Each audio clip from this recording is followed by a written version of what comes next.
needed to update us today, the EACC.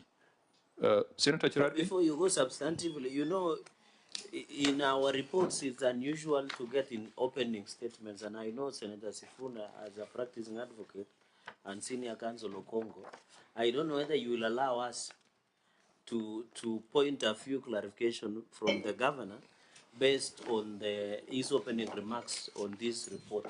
I think if we went that way, we would be admitting his documents that were sent last night, which is against our rules of procedure. I thought on the introduction only, maybe from the governor, I've seen he has underscored the importance of the Senate and the role of devolution in Mandera, so that Senator Okongo Mugeni can come in. Let's deal with that after this conversation. So EACC, there was a very specific matter that was assigned to you, and we must make the public aware that when we make recommendations, we forward them to the relevant bodies. So in this case, there was a matter of 45 million that was spent on legal fees, which the Senate resolved was an illegal expenditure, and we asked the EACC to carry out investigations. Could you update us on the status of that matter? Yes, Chair.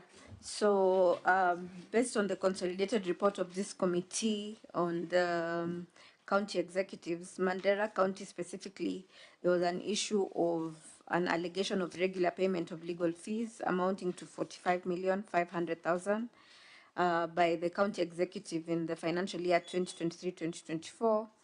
The allegation being that there was no written approval from the county executive committee, neither was there a formal request from the respective departments for to validate this expenditure.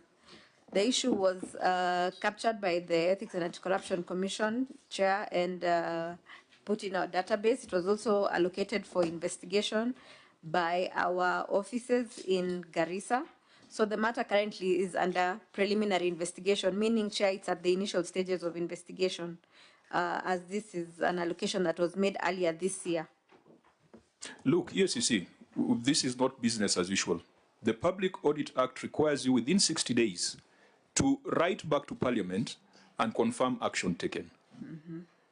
Saying that it is in the database is not action. Saying that it is under preliminary investigation, how do you explain that to the people of Mandera? Public Audit Act has tight timelines within which action should be taken. I don't think those 60 days are 60 days for creation of a record in the database. Secondly, we would expect the EACC to formally write to the Senate and say that having flagged or escalated this matter to the EACC, this is the current status, and it needs to be signed by the CEO of the EACC. The governor has written a long explanation here, but that explanation is immaterial because on the 26th of March, the Senate resolved that that expenditure was irregular. Now the response we need is from the EACC. We are not even going to go through the merits or demerits of the response by the governor. It is the EACC to tell us that they have investigated and they found the expenditure to be in line with the law, or they found the expenditure to be against the law, and statements have been taken. And a file has been handed over to ODPP. That is what we expect. Yeah, Chair, maybe so. Vice Chair, to follow up on your line of argument, let us unbundle this statement, preliminary stages of investigation. So does it mean that you've gone to the county already, picked documents, and you've started investigations, or just capturing it in the database is what you mean by the case being in the preliminary stages of investigation? Where are you exactly? Chair, just an observation. You know, when you table these reports, we are following up on the recommendations that was adopted by the Senate as the resolution of the Senate. So it was a resolution that you provide status update because we marked that issue among other counties for investigations by EACC. So EACC should be telling us when the resolution of the Senate that was made that this one a regular payment on the legal fees, the EACC should be telling us the action they have taken, including the investigative process, what are the possibilities, or even if the file is ready to be prosecuted by the DPP or it has been forwarded. Because, Chair, you remember when you brought out that court ruling, most of these that counties we marked, there were many resolutions to DCI, to EACC. When the investigations are completed, the file should be forwarded to DPP.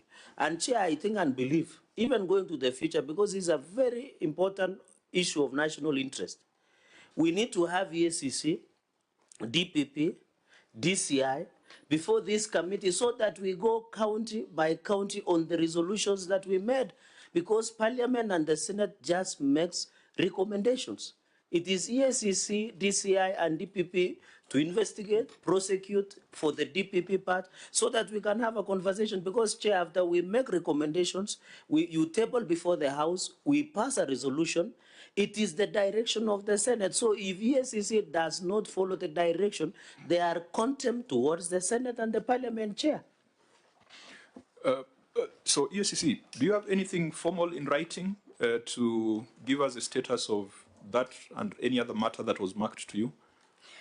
Chair, there was an invitation to EACC to appear before this committee with a detailed report on the status of the matters that were forwarded to us. It was not able to take place the last time, and we are in the process of getting another date where the same report can be tabled before this committee. We have a date. We have looked at our calendar. We have a date. As a chair, I am going to direct the EACC appears before this committee on Thursday, the 11th of September. Thursday, the 11th of September. The EACC must come here with a report county by county, starting from county number 1 to county number 47. We shall go through each county, look at the actions that were assigned to the EACC, and the CEO and chair of EACC must tell us the status of every action. That is what the Public Audit Act requires. We are not appropriating ourselves powers that we don't have. We have that power. The public is concerned that we make noise in this room and then there is no follow-up. So on Thursday, the 11th of September, the CEO and chair of EACC must come here and tell us, county number 1, these are the issues you referred to us, this is the status. Now, assuming a matter has been sent to ODPP, is it within the control of the EACC anymore? Not Chair. When the ODPP is autonomous in the sense that they review the file that has been presented to them to see if it meets the evidentiary thresholds, and then thereafter they can proceed with charging and subsequent prosecution. So once we forwarded matters to the DPP, they either come back to us to include any additional information requested, or thereafter we are given authority to prosecute. We are fortunate we have a senior counsel in this team. Senior counsel. Through the chair, how many files involving governors are pending before the ODPP? Because we also have powers under the law to seek accountability from the office of the DPP. You want to know where the disconnect is? Chair, I would have to revert to that information. I don't have it with me at present. Are there any cases you have forwarded to the DPP and he has unilaterally withdrawn charges against governors? Because we want accountability now from offices that are supposed to cooperate with this committee in ensuring that public resources are used for the purpose they are intended for, to bring development to the people living in counties.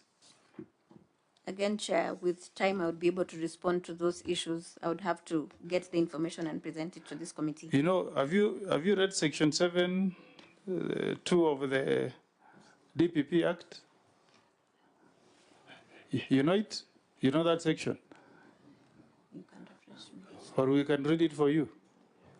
Senior counsel, you may. I can read it for you. Okay? At any time, okay, the President, the National Assembly, or the Senate may require the Director of Public Prosecutions to submit a report on any particular issue. That is power given to the Senate of the Republic of Kenya. So we want to know whether there are files that you have forwarded to the office of the DPP, no prosecution has taken place, or where charges have been withdrawn unilaterally. We also want the DPP to appear before us, okay, so that we know where the disconnect is. And the governor of Garissa, Governor of Mandera, On my part, me, I've never met you. I don't know you. I don't have your number. That you can confirm. So I'm not conflicted in any way. Yeah? No. Sorry, Chairman. I'm very particular. I've never talked to you. I've never met you. I'm meeting you before this committee for the first time. No. So I'm not conflicted. I'm doing the work that I've been elected to do. Yes? It's fine. Am I factually okay there? No, you are doing a good job. Thank you. Yes. So, Chairman, we need to follow all these issues. The work we are doing is on behalf of Kenyans. We are doing this purely on public interest, Chair. So let EACC appear jointly with the DPP so that Kenyans can know, DCI. And DCI, yes, so that we know where the disconnect is, Chair.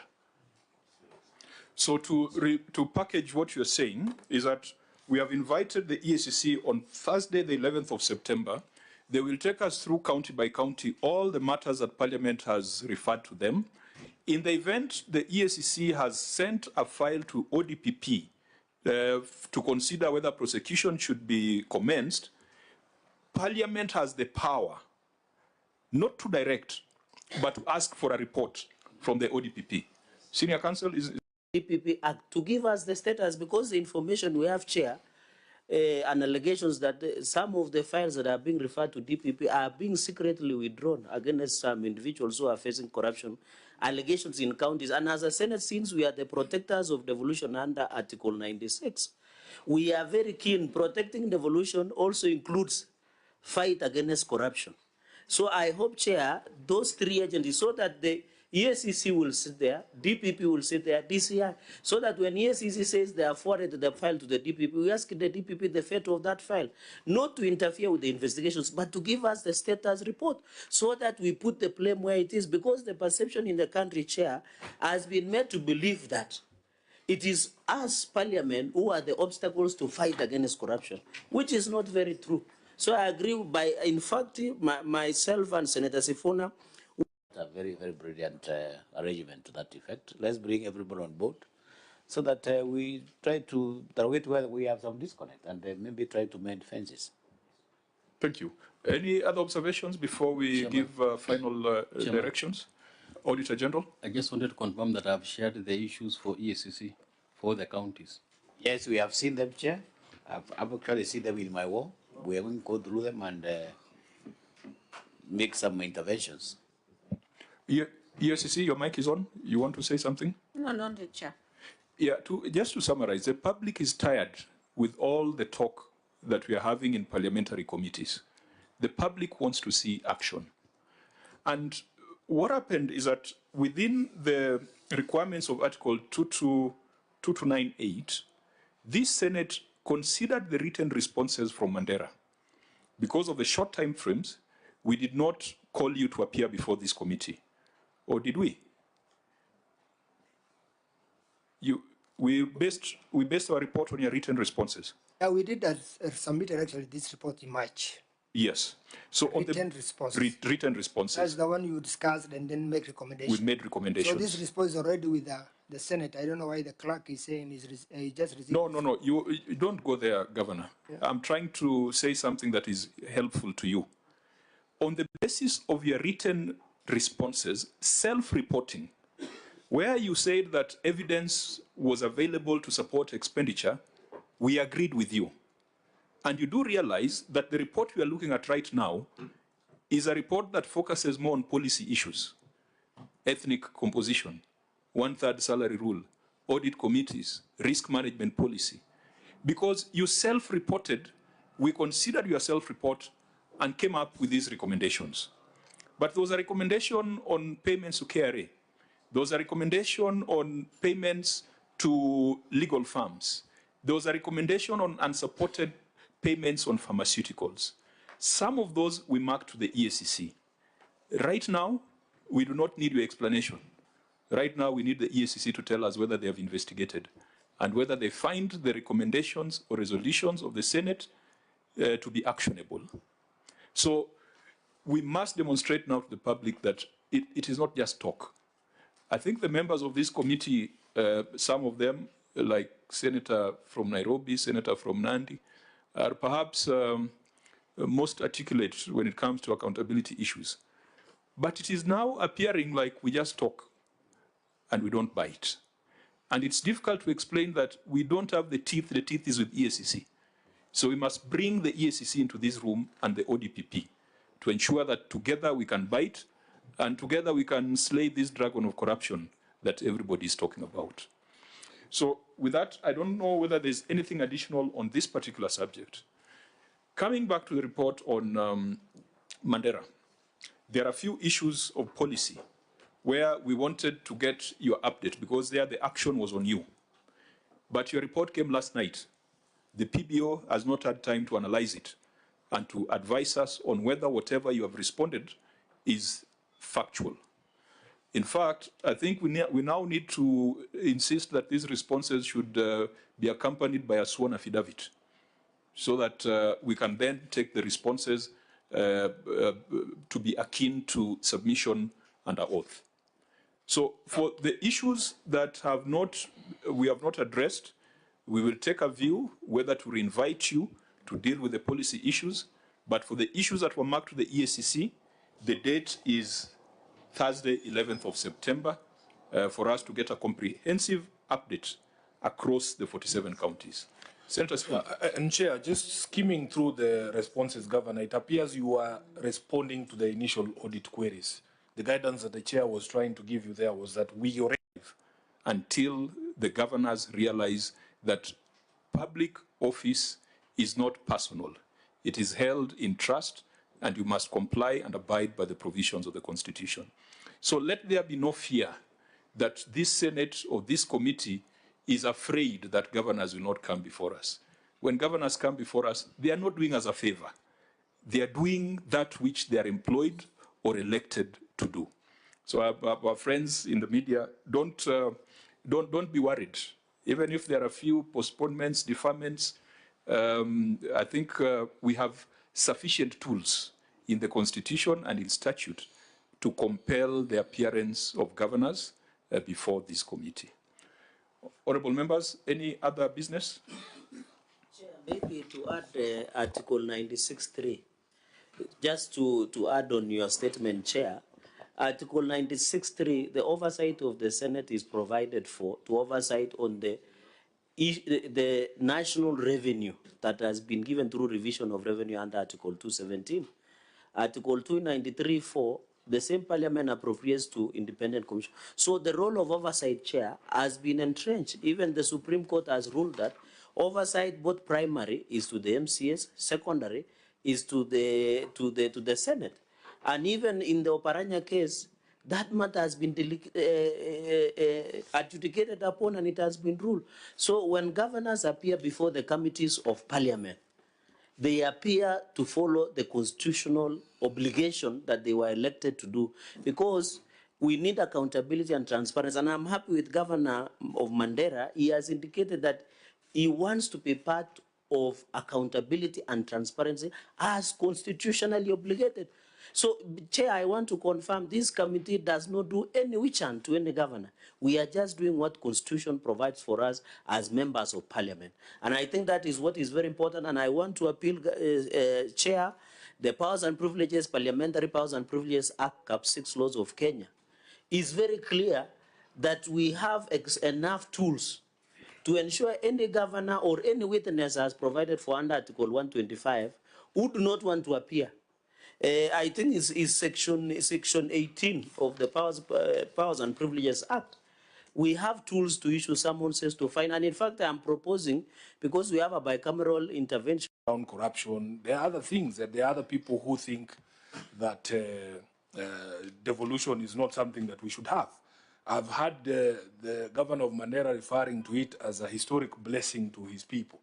And I was there myself to witness some of the things that have been done there in terms of dealing with years of marginalization and exclusion. And as I said when I was there, it is important for leaders in this republic. Senator Cherargei calls himself a senator of the Republic of Kenya. It is important for you to be in all of the Republic of Kenya, to see how other people are living. I know you are with me, I'm just Okay. No, I'm not. You were with me and you saw the things that we saw. Yeah. So, Governor, unfortunately, there is others amongst you who really have nothing to show in terms of the 12 or 13 years of devolution. And they really provide the firepower for the people who want to attack devolution, those who say maybe we should give all this money to the counties. There are members of the National Assembly who say, if you come to my constituency, I can show you the things that I've done with CDF, but you can't see any projects by the county governments. So we want to encourage you, and especially as a COG, to understand. Yesterday we had the conversation about the attacks on devolution will come from multiple places. I don't know, maybe at the end of my term as a senator in 2027, you also who have been on the COG can give us an idea, what is it called? An appraisal of how we have performed in terms of being defenders of devolution and pushing for the county interests of the counties. I can't praise myself or blow my own trumpet, but also we feel that there is a reciprocal duty on the part of the Council of Governors to defend the institutions that defend you. How can you be the ones originating attacks on the Senate?